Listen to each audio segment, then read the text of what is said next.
رحبت رئاسة الجمهورية بوثيقة الأزهر واعتبرتها خطوة هامة على طريق تحقيق الاستقرار في الشارع المصري. من جانبه قال مؤسس التيار الشعبي حمدين صباحي إن التوقيع على وثيقة الأزهر لنبذ العنف ليس توقيعا على وقف ما أسماه بالموجة الثالثة الحالية لثورة يناير والتي بدأت في ذكرها الثانية. برعاية الأزهر الشريف والتزاما بالمبادئ الوطنية، وقعت القوى السياسية والفكرية والشبابية على وثيقة الأزهر لنبذ العنف، والتي نصت أنه لا خير في أمة يراق فيها دم المواطن، وتؤكد حرمة الدماء والممتلكات العامة والخاصة، والتفرقة بين العمل السياسي والعمل التخريبي، ونبذ وإدانة العنف بكل صوره وأشكاله.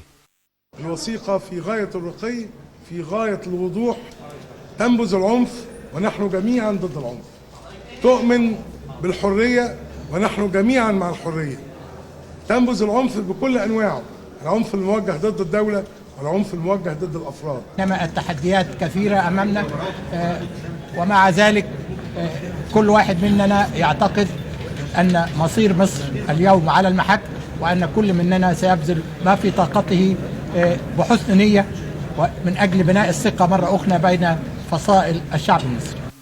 أيضا الموقعون بموجب الوثيقة يلتزمون بالحوار الجاد، خاصة أثناء الأزمات، والبحث عن توافق من أجل مصلحة الوطن.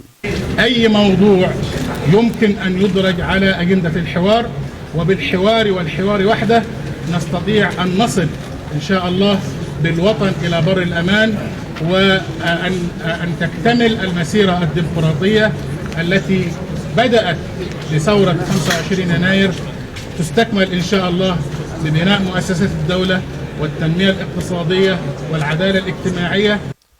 الوثيقة تؤكد أن اللجوء للشائعات وصور الاغتيال المعنوي للأفراد والكيانات الفاعلة في العمل العام جرائم أخلاقية.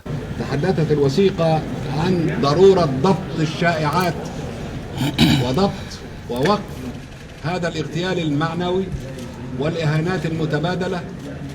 هذا العنف المعنوي أيضا جزء من العنف الذي يجب أن ينبذ.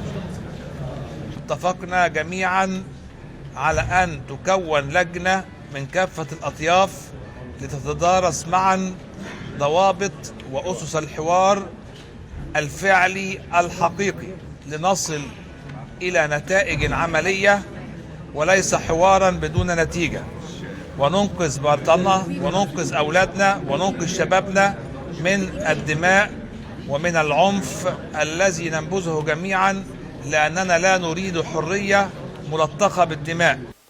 الوثيقة أكدت على الموقعين ضرورة حماية نسيج الوطن من الفتن الطائفية ومن الاختراق الأجنبي غير القانوني، وأن حماية كيان الدولة المصرية مسؤولية جميع الأطراف، ولا عذر لأحد إن تسببت حالات الخلاف في تفكيك مؤسسات الدولة أو إضعافها.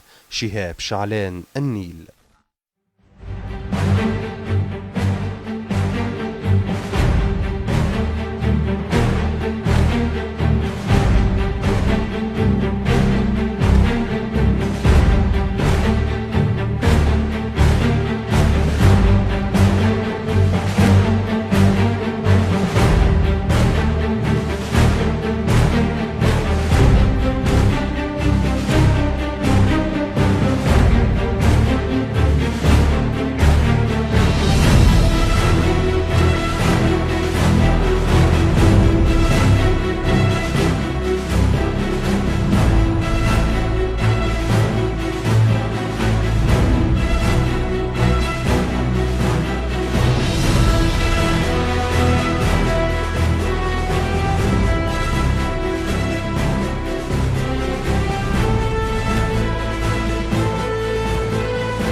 حملت حركة مصابي ثورة مصر كافة الأطراف السياسية مسؤولية ما وصلت إليه الأوضاع في البلاد، وطلبت في بيان لها بالقصاص العادل لقتلة الثوار وتحقيق أهداف ثورة يناير بشأن الحرية والعدالة الاجتماعية.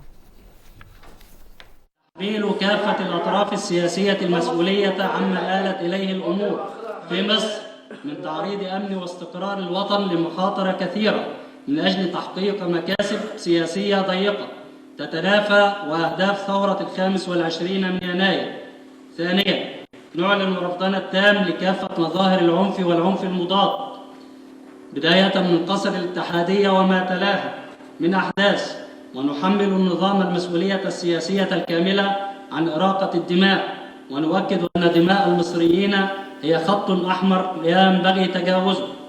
نؤكد على احترامنا الكامل للشرعية الدستورية القائمة، وأن أي مساس بهذه الشرعية سيكون على حساب أمن واستقرار مصر، قبل أن يكون نسفا لكل أهداف ثورتنا المجيدة.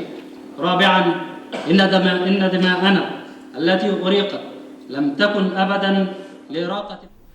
قررت نيابة أمن الدولة العليا حجز المتهم المشتبه في انتمائه إلى تنظيم البلاك بلوك ومحاولة استهداف شركات البترول ومواقع أخرى حيوية في البلاد إلى اليوم لاستكمال التحقيق معه وإصدار قرار بشأنه.